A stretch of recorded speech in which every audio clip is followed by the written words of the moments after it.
People always ask me how I stay so composed. In meetings, interviews, conflict calls, even when we were pushing back-to-back launches and two of my team leads were on sick leave, I still kept my tone level and my expression unreadable. It's not because I don't feel things. On the contrary, I feel everything. I've just learned the hard way that panic is a luxury reserved for people with someone else to blame. And today, of all days, I refuse to give anyone that satisfaction. I returned from the regional summit late. My flight had been delayed, the car service misrouted, and I arrived at the office with suitcase wheels rattling behind me like a tourist instead of a senior strategist who just landed us a projected 22% growth forecast. I should have been feeling triumphant. Instead, as soon as the elevator doors opened to the third floor, I knew something was wrong. Dead quiet. Not the usual mid-morning shuffle of keyboards and team huddles. No laughter from the break room. No scent of someone's oversteeped herbal tea. Just nothing. The floor was empty. Not a desk, not a monitor, not even a swivel chair remained. The only thing left was the soft humming of the ceiling lights and the unmistakable feeling of erasure. I took a slow step in, pulling my suitcase behind me. My heels echoed against the stripped tile floor. The entire workspace was gutted, wiped clean as if my team had never existed. The whiteboard where we tracked sprint metrics? Gone. Our team mascot cactus that Ben had jokingly named Spike CEO? Vanished. I felt a strange stillness take over me. Not confusion, not even anger. Just an alert, ice-clear presence. The kind that comes when you realize the punchline of a joke is you. I turned and walked toward reception. Naomi, our intern, practically shrank into her seat when she saw me. Her eyes darted between the phone in her hand and the coffee cup shaking slightly on her desk. "Naomi," I said gently, "where's the team?" She looked like she wanted to disappear into the floor. "They moved them," she whispered. "Drake said it was a, strategic shift." "Where?" Her eyes dropped to her lap. "The basement. The old archive room." I stared at her. "They moved 12 full-time staff and 3 interns. To the archive room?" Naomi nodded, her face red. "They came in with movers. While you were still in Oslo, it was all really fast. They said it was temporary, but Adil said something about giving the new talent the prime space." "Adil?" "Drake's new guy, logistics consultant. He called it optimizing workplace dynamics." I didn't say another word. I just turned and walked toward the stairwell, my pulse steady but sharp, like a needle on a seismograph moments before the quake hits. 3 flights down. The basement was never meant to be used for work. It had exposed pipes running along the ceiling and 2 industrial dehumidifiers humming in opposite corners. The floor sloped slightly toward a drain that always smelled faintly of bleach. When I opened the door, I half expected to find no one. But there they were. Ben, Alice, Michelle, Jorge, Hannah, even Theo, our newest analyst.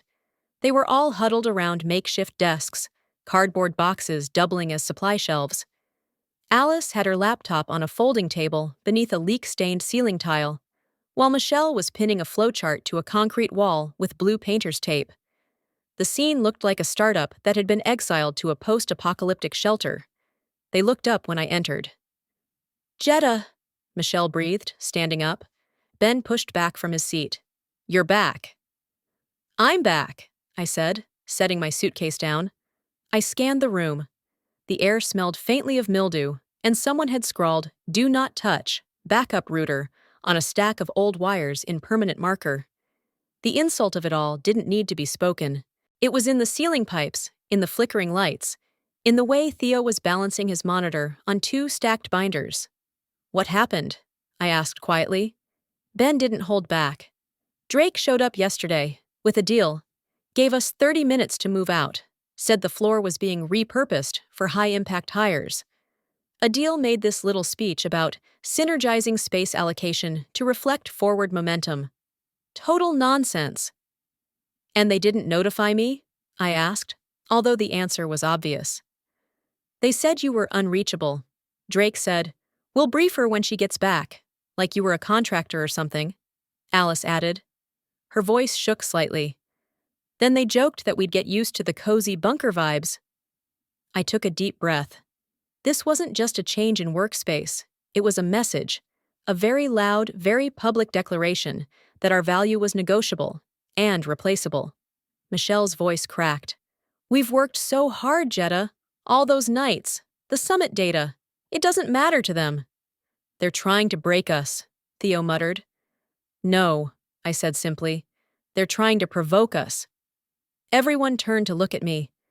They want us angry, flustered, resigned. If we react emotionally, we give them power. If we start shouting, we become the story they want to tell. Ben frowned. "So what do we do?" I looked around again. Each face carried the same mixture of betrayal and exhaustion. But underneath it all was something else, a flicker of loyalty. These were people who had followed me through 3 product cycles, a merger, and 2 departmental restructures. They weren't just colleagues. They were the only reason I still believed in what we built. "Pack your things," I said calmly. Michelle blinked. "You mean—" "Not to leave," I said. "To prepare, quietly, strategically." Ben stepped closer. "You have a plan?" I nodded. "I always do." They didn't ask what it was. Not yet. They didn't need to. I'd led them through worse. They knew I wouldn't ask them to move a muscle unless I already saw the next 5 steps. Alice picked up her keyboard. Jorge began coiling cables. One by one, the team began organizing their things. Not chaotically, not with bitterness, but with precision. With faith. I sat on an old office chair in the corner and opened my laptop. My fingers hovered over the keyboard as I watched my team move. Let them think they've won. Let Adel enjoy his shiny new office. Let Drake gloat over his efficient restructuring. They'd made one critical mistake. They thought the quiet one didn't have teeth. They forgot that sometimes the calmest voice in the room is the one holding the detonator. I didn't sleep that night. It wasn't because I was angry, although I was. And it wasn't because the basement smelled like rust and despair. It was because as I lay on my back on the couch in my office, staring at the acoustic ceiling tiles, I kept replaying every decision that had brought me here. Every hire, every gut instinct I'd followed, every conversation where I'd defended my team like my life depended on it. Because in a way, it did. When I joined the company 8 years ago, it wasn't glamorous. Our division operated out of a half-renovated floor where the HVAC system wheezed like it had asthma and the printer jammed if you looked at it wrong. But I came in with something no one could see on a resume. Urgency. Not the kind you can fake in interviews either. The kind that lives in your bones when you've spent too many years watching mediocre men with polished voices get promotions because they were great in the room. I knew I'd never win that way. So I did something different. I built results no one could ignore. The first project I ever led nearly fell apart. The system we were integrating turned out to be outdated by 2 years, and the vendor went silent halfway through implementation. While the other leads panicked, I stayed up 3 nights in a row and rewrote the integration manually with our internal team. It was messy, imperfect, but it worked. It saved the launch. And it earned me a reputation. Not as someone flashy, but as someone you called when everything went wrong. After that, I was allowed to build my own team. No one gave me guidelines. No one told me what to look for. But I knew.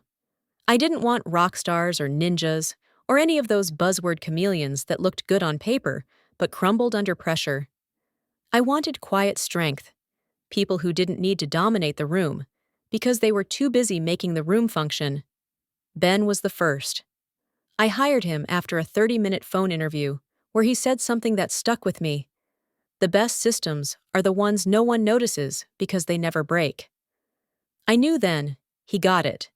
He joined as an infrastructure analyst, but within 6 months, he was managing automation for 3 product lines. Michelle came next. She was overqualified, a data engineer who'd left a senior role because she was tired of being the only woman in the room who was also expected to order the food.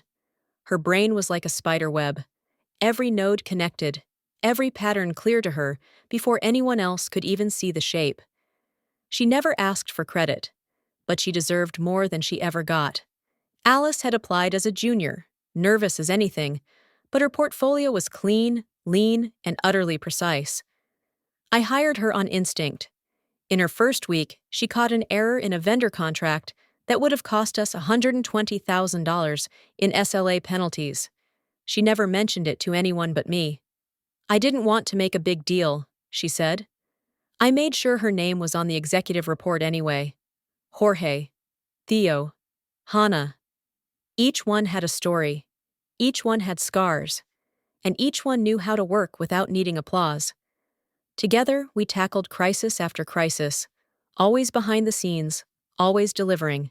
For 8 years, we were the team that made the impossible routine. We didn't host pizza parties or make noise on Slack threads. We just solved the things no one else wanted to touch. When legacy systems collided with new tools, when vendors dropped the ball, when senior execs overpromised, we showed up, stayed late, and made it right.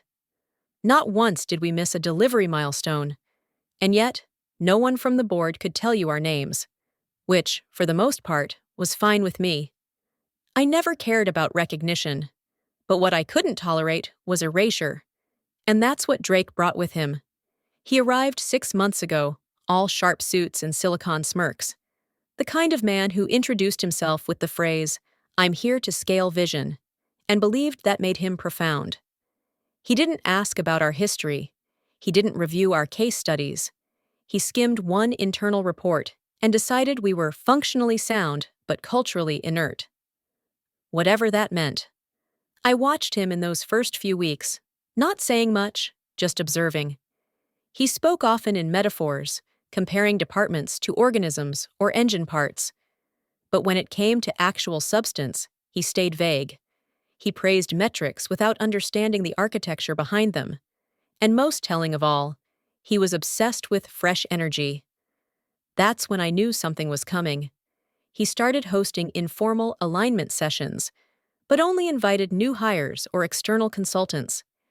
He created something called the Spotlight Tracker, a performance tool that magically never included our names, despite our output ranking top for 3 quarters in a row. Then came a deal. I remember the morning Drake introduced him. It was in the main conference room. Everyone was required to attend. Adil wore a white turtleneck under a blazer, like he was dressing for a TED Talk instead of a logistics meeting. Drake beamed. "Everyone, meet Adil. He's joining us from the Bronx startup scene. He's here to revolutionize our operations." Revolutionize. That was the word. Adil took the floor, arms outstretched, like he was about to give a sermon. "I've been in 12 companies in the last 7 years," he said proudly, "because I don't stay where evolution stalls." I remember exchanging a glance with Ben. 12 companies in 7 years isn't a badge of honor. It's a trail of unfinished messes. But no one questioned it. Not in front of Drake. Adil continued, "I don't believe in sacred cows.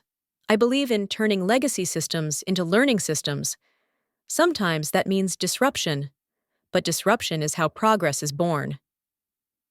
He talked for 20 minutes. Not once did he mention a single measurable outcome. No mention of systems improved, no metrics, just verbs: reframe, disrupt, reinvent. And somehow that made him a star. After that, he began advising every team, except ours, which was fine, until it wasn't. The first red flag came when he requested our system architecture documents, without speaking to me or even CCing my name. Jorge flagged it. "Is this guy even cleared to see our internal failover protocols?" he asked.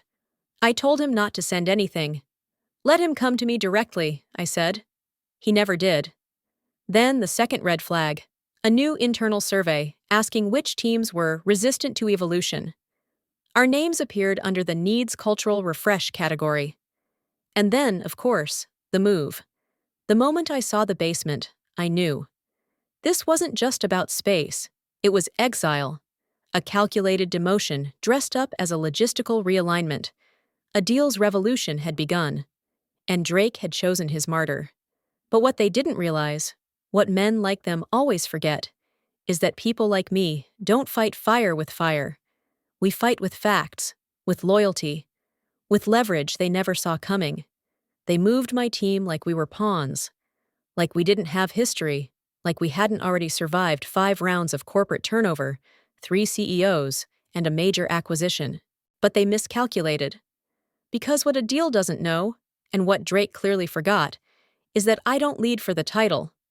I lead for the people who show up without question, who stay when it's hard, who carry 100 unseen burdens, and still deliver with precision.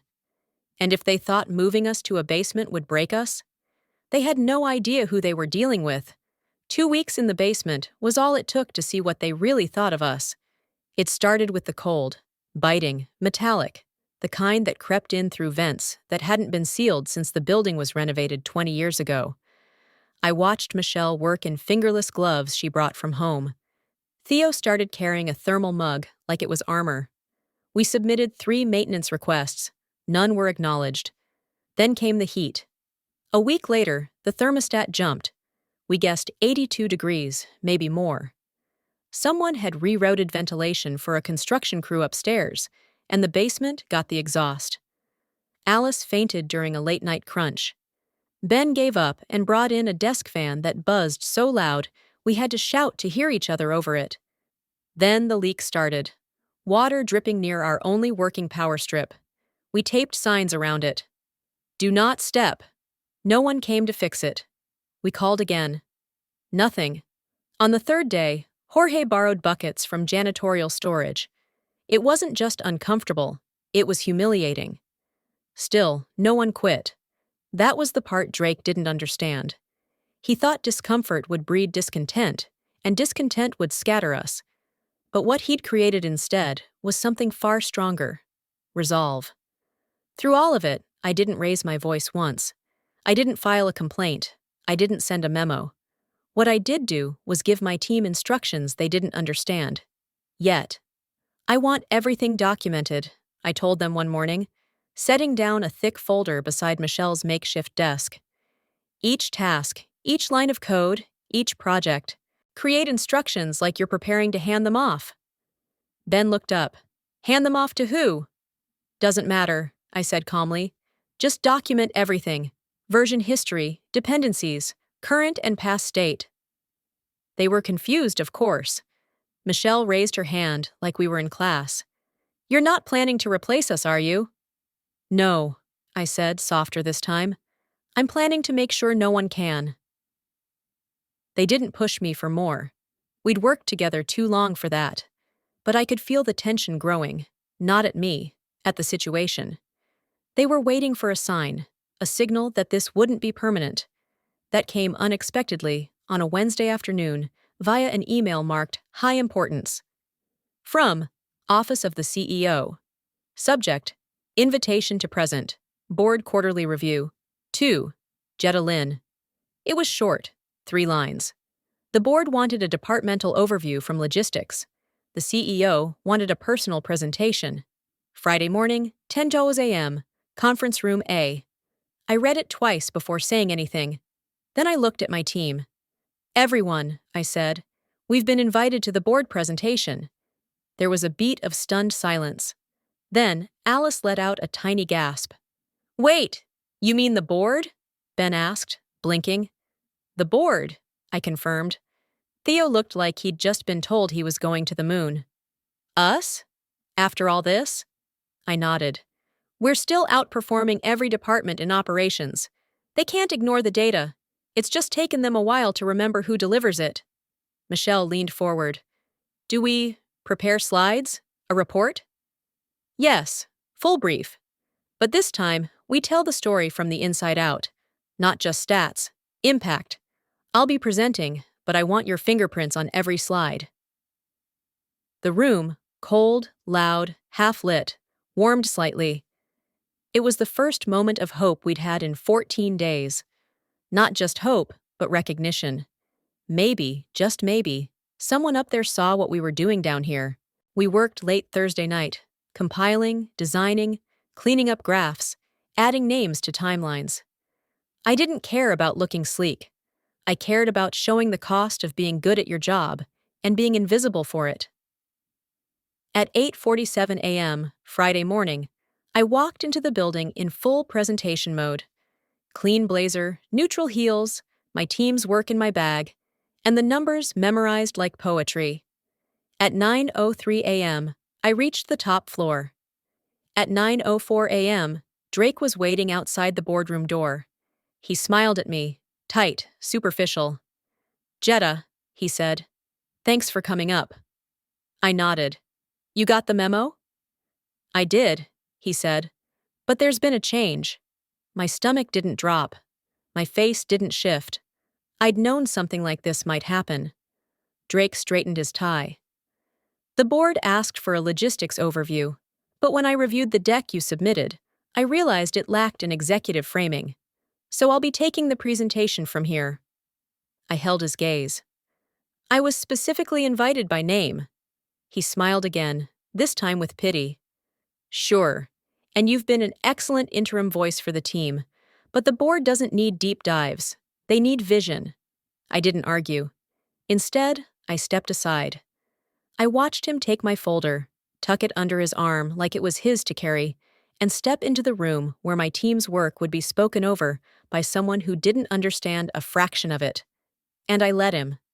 Because sometimes letting someone take the stage is the fastest way to show they don't belong on it. The fallout came faster than I expected. By 1 p.m., the board meeting was over. By 1:17 p.m., a VP I barely knew walked past me in the hallway and whispered, "That was a disaster." By 2 p.m., Drake showed up at the basement. He looked less polished than usual, collar slightly crooked, a bead of sweat still clinging to his temple. "I owe you all an apology," he said, without looking anyone directly in the eye. "There were misunderstandings this morning, misalignments in the messaging." Michelle didn't speak. Ben didn't even look up from his screen. "I wanted to let you know," Drake continued. "We're going to move you back upstairs." My pulse ticked up, just slightly. "To your old space?" I asked. He shook his head quickly. "Unfortunately, that's been reallocated. But we're preparing a space on the second floor. It's a flexible design, open concept, more modern. I think it'll feel fresh." Ben raised an eyebrow. "So still not where we were?" Drake exhaled. "No, but it's better than this, right?" No one answered. He glanced around, waiting for someone to nod, to thank him, to take the bait. No one did. Then his phone buzzed. He checked it, forced a smile, and left. When the door clicked shut behind him, I finally let myself exhale. They didn't know it, but he had just made his first retreat. And it wouldn't be his last. On Monday morning, I agreed to Drake's offer. I signed the space transfer forms, nodded at the facilities team, and even thanked the VP, who personally expedited the move, all without blinking. The new second-floor workspace was marketed as open concept with improved cross-functional flow, which in reality meant a long corridor with desks arranged in 2 stiff rows, no partitions, and a strange smell from the vending machine next door. It was better than the basement, but only by the narrowest of margins. My team didn't ask questions, not because they weren't curious, but because they knew by now, when I went quiet, something was happening. And something was. That something arrived 2 days later, in the form of Tina Markovich. Most people in the company didn't know who she was, which was perfect.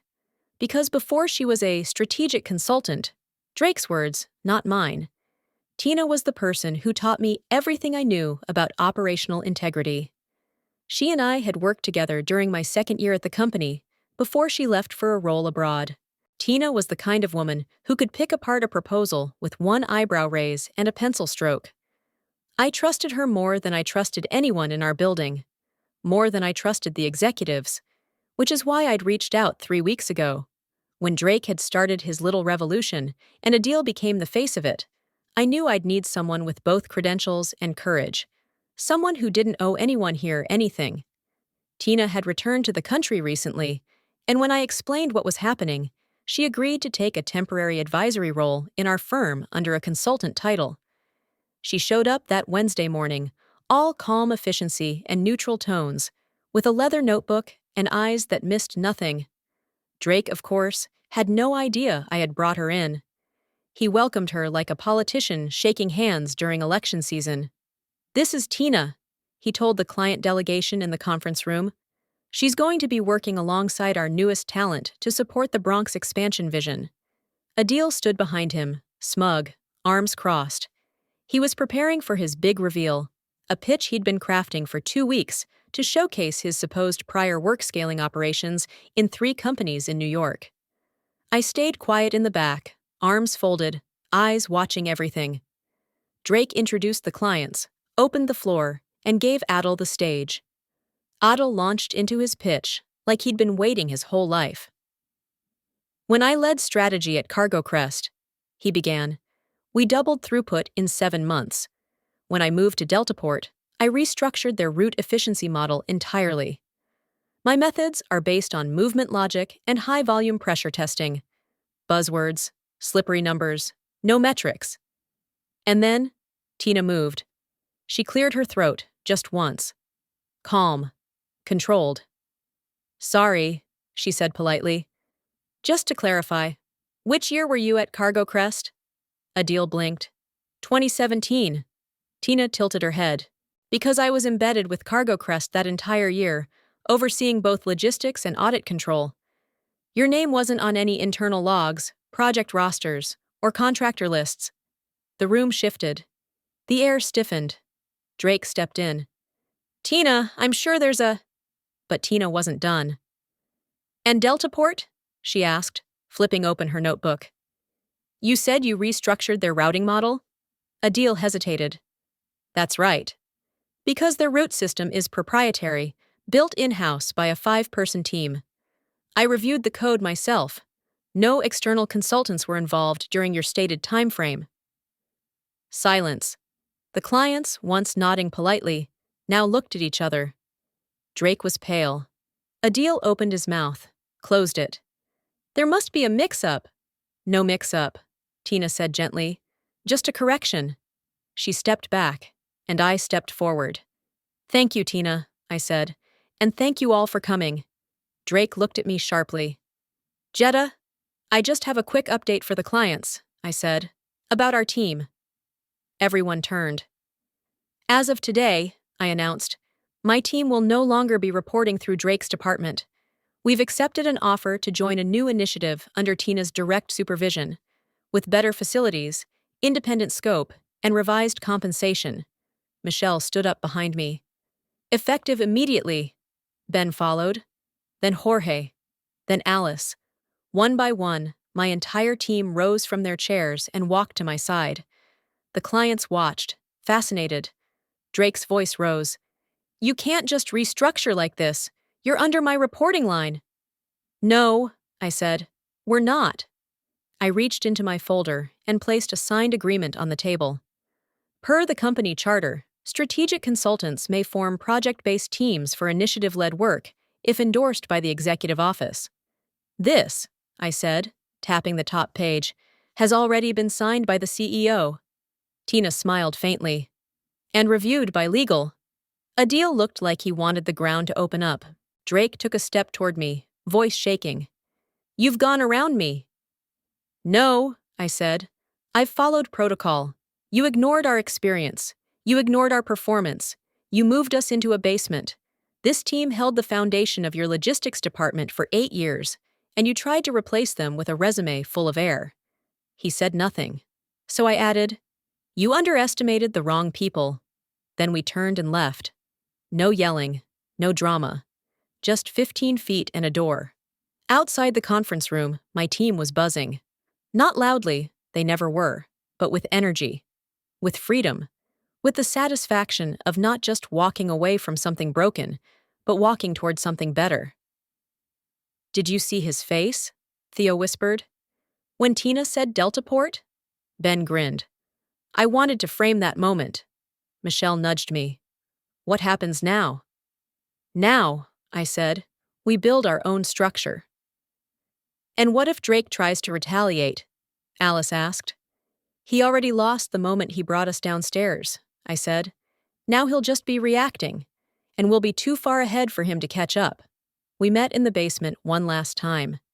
It felt almost surreal, returning to the space that had been our exile, where exposed pipes had dripped over Michelle's shoulder, where we'd huddled with jackets in the morning and fanned ourselves by afternoon. Now it felt smaller, as if the walls knew they had lost their hold on us. The leaking ceiling tile above Ben's old workstation had finally stopped dripping. Typical. Too little, too late. The mood, though, wasn't bitter. It was electric. Michelle brought croissants. Jorge set up a Bluetooth speaker and played low-volume jazz. Someone, I think Theo, had stuck a sticky note on the wall that read, "Last day in the bunker." Alice took a picture of it on her phone. We weren't just leaving. We were elevating. Still, I knew what was coming when Ben asked the question. "Jetta," he said, setting down his coffee, "how long have you been planning this?" The room quieted. I smiled softly. "A while." Michelle raised an eyebrow. "Define a while." "About 4 months," I said. "Maybe 5, depending on how you count." Alice blinked. "Wait, you mean before the move? Before a deal?" I nodded. "Before Drake was even promoted." They stared at me, stunned. Even Ben, who'd known me the longest, looked like he was reprocessing the past few months through a new lens.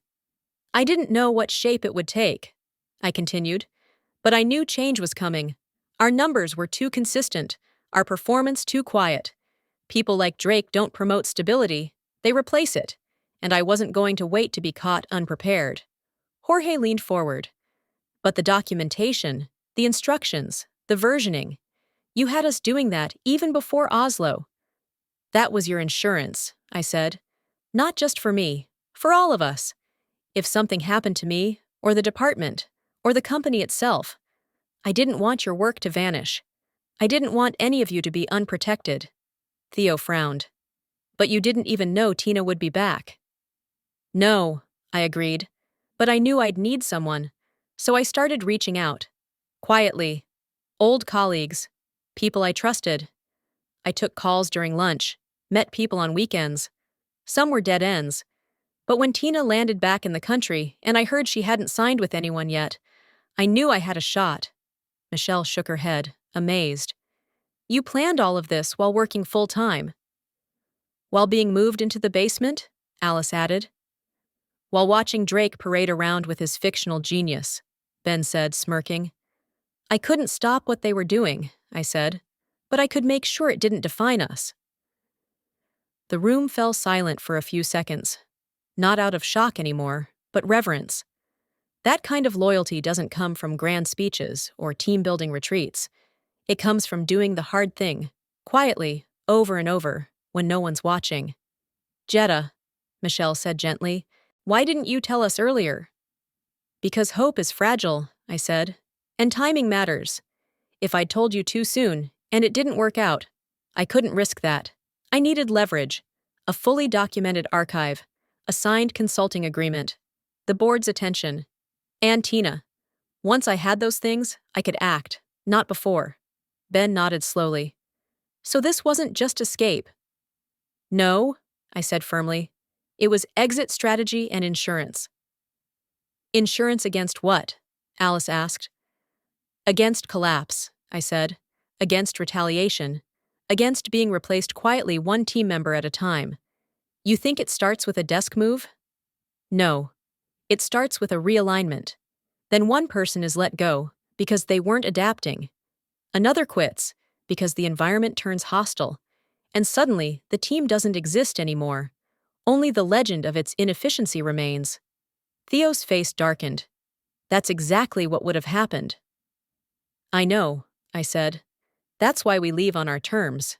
Not out of spite, not with drama, but with proof of every project, every metric, every documented contribution. Our new team under Tina will inherit this proof. Our legacy won't be hearsay. It will be structured data, accessible processes, And continuity. Michelle sat back, impressed. You really thought of everything. I gave her a look. Do you remember what happened to Lillian's team in finance last year? Her expression changed instantly.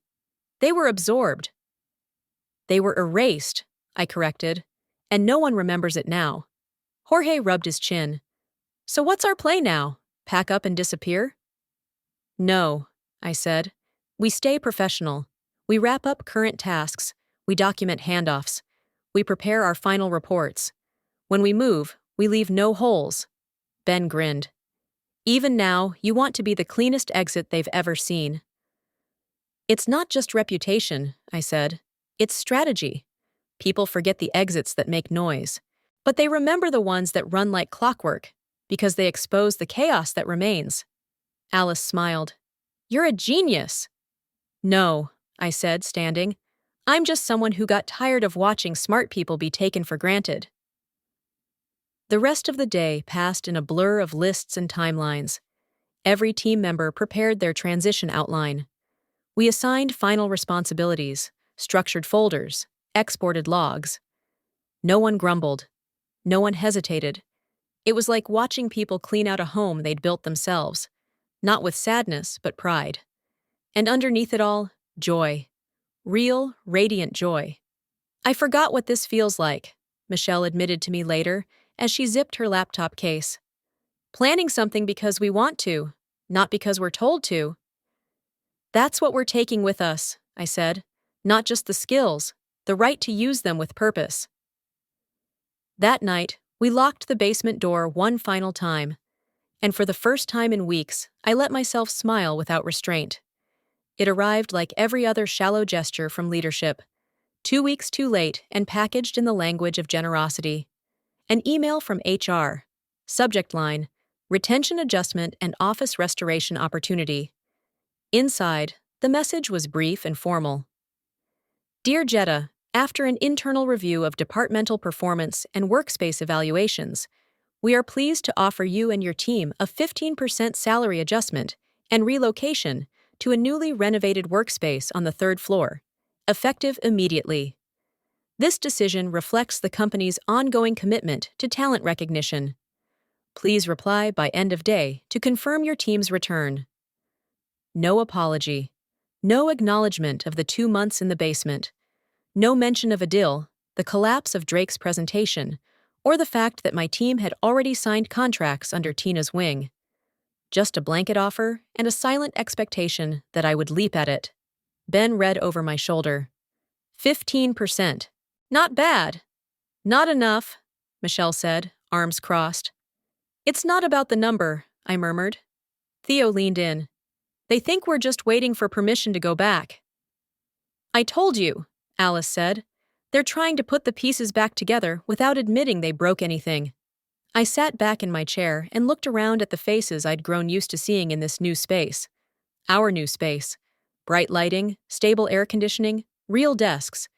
Tina had set us up with autonomy, trust, and access to the kind of clients that respected process over charisma. The contracts had been signed 3 days ago.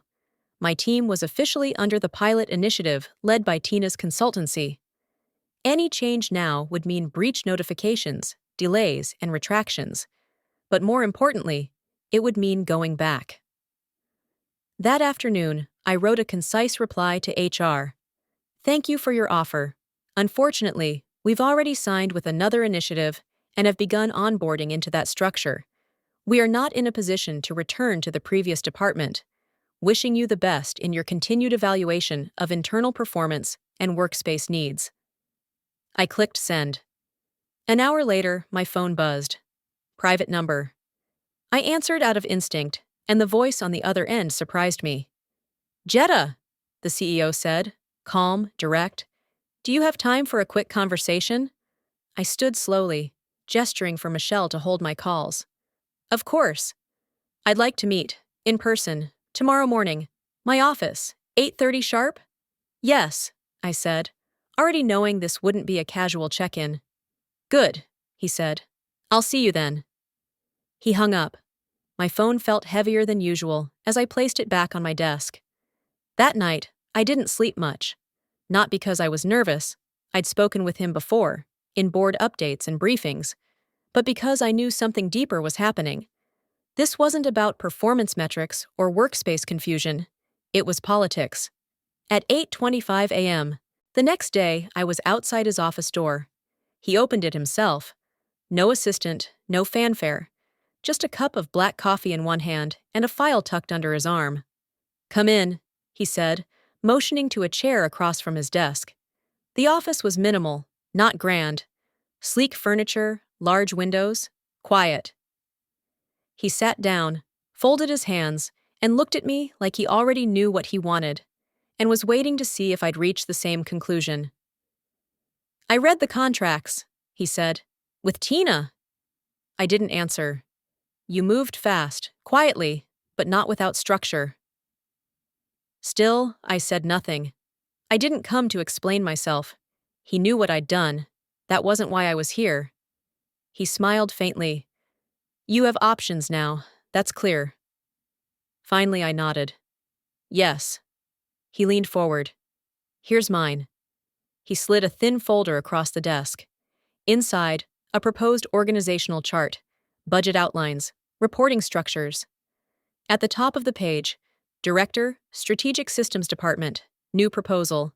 And beneath it, my name. "You'd report directly to me," he said. "No middle layer, no Drake." He let that hang in the air before continuing. "We want to create a unit that doesn't just manage logistics. We want strategy, internal systems, cross-departmental oversight, something stable, quietly efficient, like what you already built, but with scale." I flipped through the pages. The offer was real. The budget was real. The salary increase, 25%, higher than the HR email. "Why now?" I asked. "Because the last 2 months exposed the cracks," he said. "Drake has vision, but no ground game. You have ground game, but until now, you've stayed too far beneath the radar. I think it's time we correct that." I met his eyes. "So this is about me, or about Drake?" He didn't flinch. "Both." Honesty. I appreciated that. "You know he'll take this personally," I said. "He already thinks I undermined him." "He undermined himself," the CEO said. "You just didn't follow him into the fire."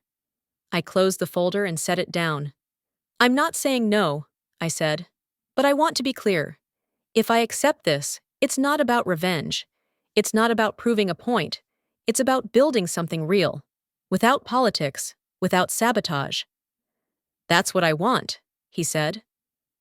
I stood. "Then I'll think about it. But I won't rush a decision just because the board is watching." He nodded. "That's fair. You've earned the right to choose carefully." As I walked out of the office, the folder in my hands felt both empowering and dangerous. Because what he'd offered wasn't just a promotion. It was a new battlefield. It started with good intentions. A simple meeting to bring the team together, explain the offer, and get their thoughts. I had booked the conference room for 2 hours. We lasted 11 minutes before voices started overlapping. "So they want us back now that we're finally in a place that respects us?" Michelle said, her arms folded tight across her chest. "After the basement? After a deal?" Ben rubbed the back of his neck. "I'm not saying I trust them. I'm saying the proposal isn't bad." "Of course it's not bad," Theo cut in. "That's the point. It's polished. It's clean. That's how they get you back in." "We wouldn't be going back," Alice said cautiously. "It's a new structure. Reporting straight to the top. No Drake. It's not the same thing." Michelle shot her a look. "It's the same building, same system, same silent punishments when you say the wrong thing." Tension built in the air like static. I sat quietly at the head of the table, watching them argue with themselves more than with each other. No one was wrong, but no one was completely right either. Jorge finally turned to me. "Jetta, what do you want?" I sighed and leaned forward. "I want what we've always wanted. Stability without compromise. Autonomy without exile. Work that means something, and recognition that doesn't require yelling for it." Ben spoke next. "And this offer gives us that?" I hesitated. "Maybe, or maybe it's bait." Michelle scoffed. Then why are we even considering it? Because, I said, looking at her carefully, the game has changed. Whether we like it or not, we're no longer invisible. We made a move. They noticed. Now they're responding. Not out of kindness, but strategy. Theo leaned in. So what's our counter strategy? That's when it hit me. I'd been turning the offer over in my head for days, weighing the risk, the gain, the power shift. And then I realized, maybe the smartest move wasn't to choose at all. Maybe the smartest move was to split the board. I stood slowly, walked to the whiteboard, picked up a marker. What if, I said, we don't move as one team this time? The room fell silent. What if we divide? I continued. Not permanently, but strategically. Ben raised an eyebrow. Divide? Half of us accept the company's offer, I said. Build the new department, direct access to leadership, resources, visibility. The other half stays under Tina, keeps the client-facing consultancy model, keeps distance, keeps independence. Michelle's eyes narrowed. You want to split the team in two? Yes, voluntarily, deliberately. We remain in sync. We share knowledge. We rotate if needed. We keep communication open, but we embed ourselves in two ecosystems instead of one. Alice looked thoughtful. Like a distributed system. Exactly, I said. Failover protection. If one environment collapses, the other holds the line. We're harder to erase, harder to isolate, and twice as present. Silence again. Jorge broke it. Is that even allowed? Technically, I smiled. No one's ever tried it, which is exactly why it might work. Ben let out a low whistle. That's bold, Michelle frowned. And risky. What if they catch on and try to split us up for good? Then they'll only confirm what we already suspected, I said. But until then, we'll gain reach, presence, leverage. Theo leaned back, arms crossed. It's kind of brilliant. It's chess, I said. And we've always been the quiet pieces. Maybe it's time to play the board instead. The energy in the room shifted, from tension to curiosity, from fear to strategy. But how do we decide who goes where? Alice asked. I nodded. That part's up to you. The rest of the afternoon was a mix of quiet conversations and unspoken calculations. Ben and Alice leaned toward the company side, drawn by the promise of structured growth, technical control, and long-term influence. Jorge and Michelle were solidly in Tina's corner, prioritizing creative autonomy, consulting freedom, and the ability to say no without fear. Theo hovered between both, weighing opportunity against loyalty. By the end of the day, we had a split. Ben, Alice, and Theo would join me in building the new internal department under direct executive leadership. Michelle, Jorge, Hannah, and the remaining junior analysts would stay in the consultancy wing with Tina, focused on innovation and client autonomy. Before anyone had a chance to second-guess the plan, I laid out a shared resource strategy, collaborative workspaces, a rotating cross-team channel, bi-weekly check-ins, and a central archive only we had access to. We'll operate like one organism, I told them. 2 lungs, 1 brain. Michelle looked at me seriously. Are you sure this won't weaken us? No, I said. I think it's the first thing that ever made us truly strong. That evening, I met with Tina. I explained everything, the proposal, the split, the vision. When I finished, I waited for the sting, for the disappointment, for the subtle drop in her tone, but it never came. Instead, she smiled. Not with her mouth, with her eyes. You're smarter than I was at your age, she said. I blinked. You're okay with this? Jetta, she said, you don't get to lead smart people by owning them. You lead them by letting them adapt. If this is your team's next evolution, I'll support it. I swallowed hard. Thank you. You don't need to thank me, she said. You just need to win. We were celebrating when the message arrived. Nothing extravagant, just a quiet dinner in the back of a dimly lit restaurant with wooden tables and too many candles. A final toast to our strange, delicate victory. One team, two branches, full autonomy.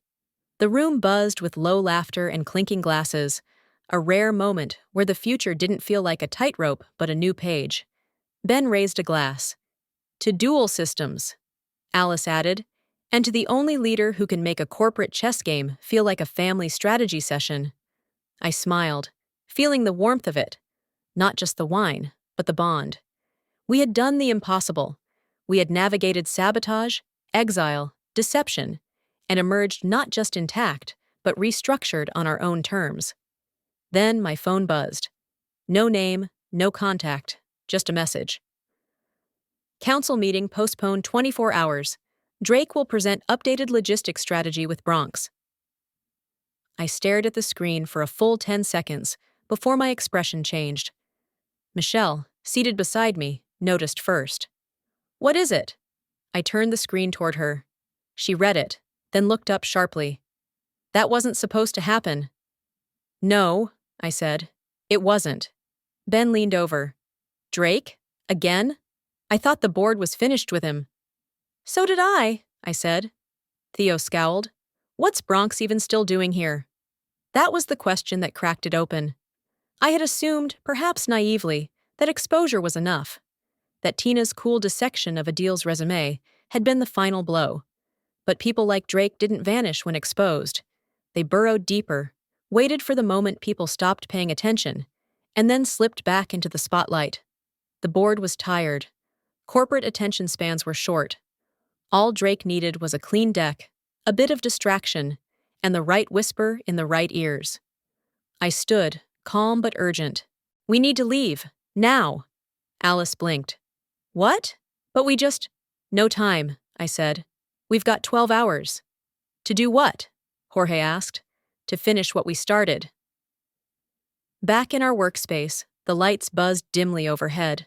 The celebration mood had vanished. Everyone was back in work mode, focused, alert. Michelle booted up the archive logs. Theo opened the compliance tracker. Alice pulled the board's previous agenda schedule. Meanwhile, I began assembling the envelopes. 7 of them. 1 for each member of the original team. No titles, just names written by hand. Inside each envelope, I placed a clean summary of the last 8 months' documented sabotage, workspace reassignments, HR timeline emails, and internal Slack excerpts that showed Adil's manipulations. A copy of our team's board-approved performance metrics, color-coded, quarter by quarter. A signed statement from Tina validating the discrepancies in Bronx's CV and her investigation notes. Individual instructions, where to sit, when to speak, what slide to cue, depending on where Drake's pitch stumbled. Michelle watched me work in silence for a while. Then she finally asked, You planned this too? I nodded. Always assume the fire gets relit. Why envelopes? Because when the moment hits, I said, sealing the last one, no one should be fumbling for a plan.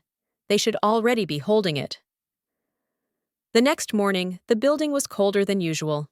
Not in temperature, in atmosphere, as if it knew something was about to break. The board meeting had been rescheduled, as per the anonymous message. But when I arrived at the entrance, the security badge scanner blinked green, and the elevator attendant nodded with a little more stiffness than usual. Formal. Guarded.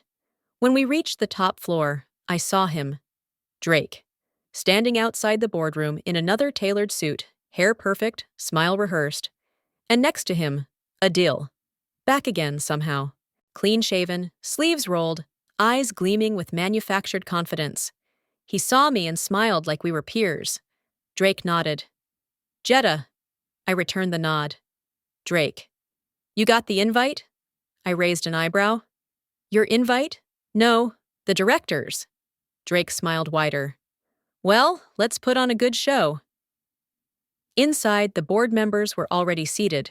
Coffee cups, tablets open, light murmurs. The CEO caught my eye briefly and gave the faintest nod. Then Drake began. Thank you all for giving us another opportunity to present a refreshed operational plan for logistics scalability, he said, voice smooth, measured. Today, I want to show you what the Bronx strategy truly looks like. Slide 1. Sleek visuals. Buzzwords. Slide 2. Charts with no sources. Slide 3. Bronx speaking vaguely about velocity nodes and culture pivots. It was all empty. I waited. Calm. Silent. Envelope in hand. At slide 7, the first question came. From board member Han. These performance figures. Where are these metrics pulled from? Drake responded. Internal reports from Bronx's prior engagements. Adil added. Supplemented with third-party assessments. Which third parties? She asked. He hesitated. Those are confidential at this stage. Han frowned. Slide 9. Board member Castillo interrupted. This system schema. It looks borrowed. Did you develop this? Drake faltered. It's a synthesis. Of what?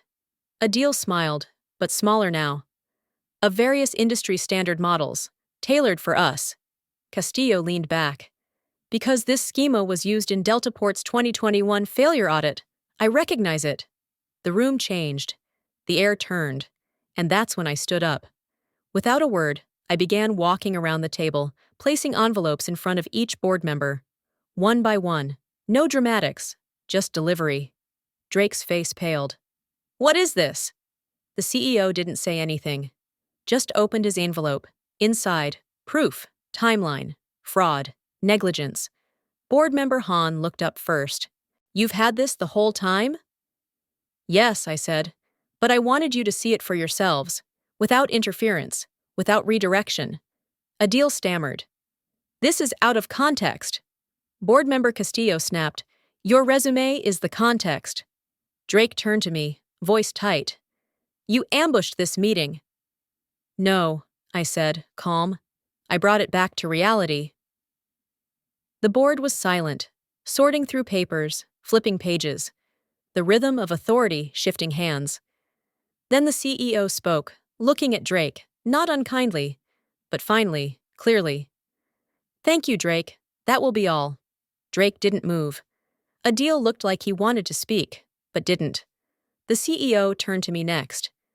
Jetta, would you care to walk us through your team's dual structure strategy? I nodded. With pleasure. There's a quiet that only exists in boardrooms. A silence so controlled, it makes you hyper-aware of every movement, every breath.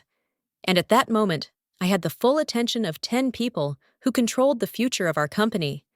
They weren't speaking. They were reading. 7 envelopes lay open on the polished walnut table. Their contents spread before them like puzzle pieces, carefully aligned performance charts, annotated email threads, side-by-side comparisons of team output under my leadership versus the Bronx prototype Drake had tried to install. I waited until the last page was turned before stepping closer to the screen.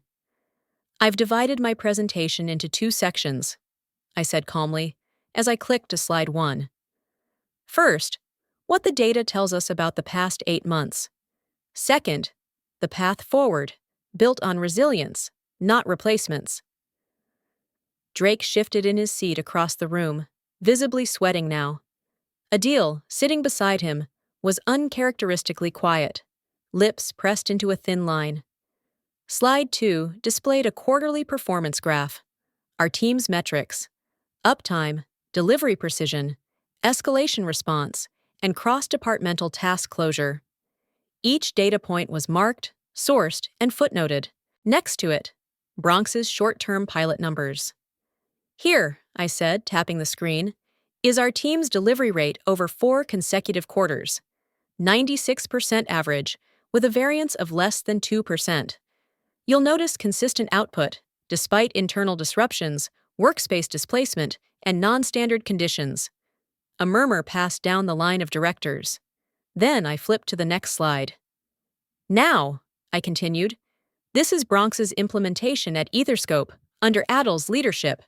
3 months in, they fell below 70% delivery, incurred 2 SLA breaches, and lost a key vendor. They called it a strategic misfire and absorbed the losses quietly. Drake cleared his throat. That information was never verified. But I turned to him slowly. Actually, it was. because I called Etherscope's VP of Operations directly last month. She was eager to clarify once I mentioned Bronx's name. Drake looked at the board, desperate, but no one met his gaze. Slide 4. Next, Luxora. I let the name settle before continuing. Bronx was brought in to revolutionize their internal auditing system. Within 5 weeks, the system collapsed under misreported data. Luxora faced internal review and ended the contract. I clicked again. And finally, Chronotex. Their statement was the shortest of all. One sentence. We do not comment on terminated engagements. Silence. I let it breathe. Then I turned back to the table. I don't bring this up for punishment, I said. I bring it because there's a pattern, and patterns ignored become policies, unspoken ones that lead to teams like mine being sidelined while charisma gets mistaken for competence. Board member Han sat forward. You've done your homework. No, I said. I've done what the company should have done before giving someone like Adil control over my team's future. The CEO spoke next. So what's the solution? That was my cue. I clicked to the final slide. We've already begun implementing it, I said. Our team split into 2 functions, one embedded within company infrastructure, the other external but aligned. This dual structure approach ensures agility and internal insight while safeguarding independence. We call it the mirror model. Several board members sat straighter, intrigued. Our internal wing supports ongoing operations, compliance, data integrity, systems development, I explained. Meanwhile, the consultancy wing acts as a think tank, prototyping solutions, responding to rapid client needs, and functioning as a backup environment in case of system compromise or organizational disruption. Ben, seated behind me, added, It's redundancy, yes, but also resilience. One structure stabilizes, the other innovates. Michelle spoke next. And we already have working cross-communication protocols. The groundwork is done. The board murmured again. Adil finally spoke, voice brittle. That kind of structure creates confusion, split loyalty, no clear chain of command. I turned slowly to him. Only if you've never led a team based on trust. Drake looked at the CEO, trying to salvage what was left. This undermines established hierarchy. It sets a precedent that departments can reorganize themselves. The CEO didn't flinch. Maybe that's the precedent we need. He turned back to me. And you, Jetta, would you lead this? I nodded. With full transparency, shared metrics, and a neutral review board, yes. Another pause. Then board member Castillo closed his folder, leaned forward, and said, I vote we formalize the structure as proposed, effective immediately. One by one, heads nodded around the table. Drake didn't speak again. Adil stood up and left without a word. And me? I stayed seated, calm, composed. Even though inside, I felt the final lock click into place. We hadn't just survived. We'd rewritten the rules. It happened without fanfare. No press release, no internal memo. Just a closed-door meeting, a short walk to the elevator, and 2 security badges quietly deactivated. Drake and Bronx were gone.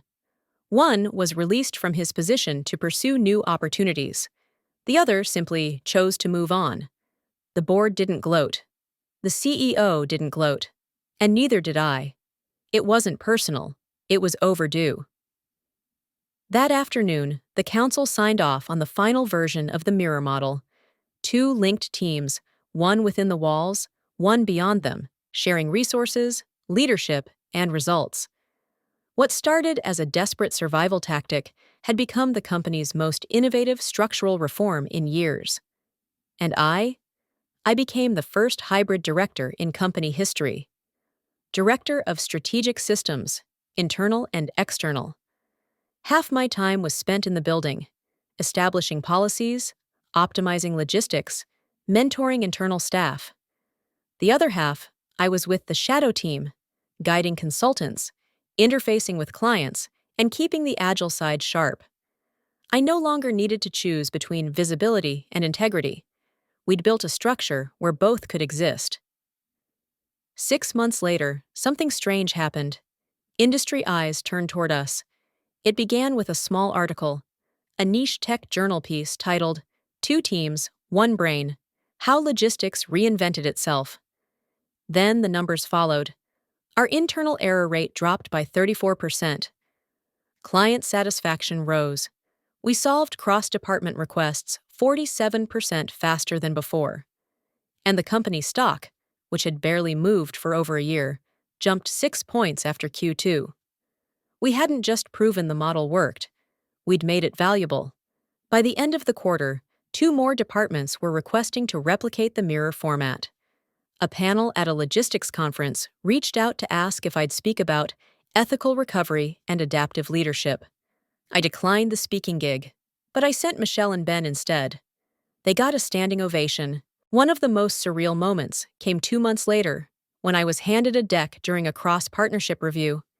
It was a pitch, almost identical to the one Bronx had once made, but this one was based on our data, our structure. The presenter smiled, unknowingly, and said, "We call this the Jetta split model." I didn't correct him.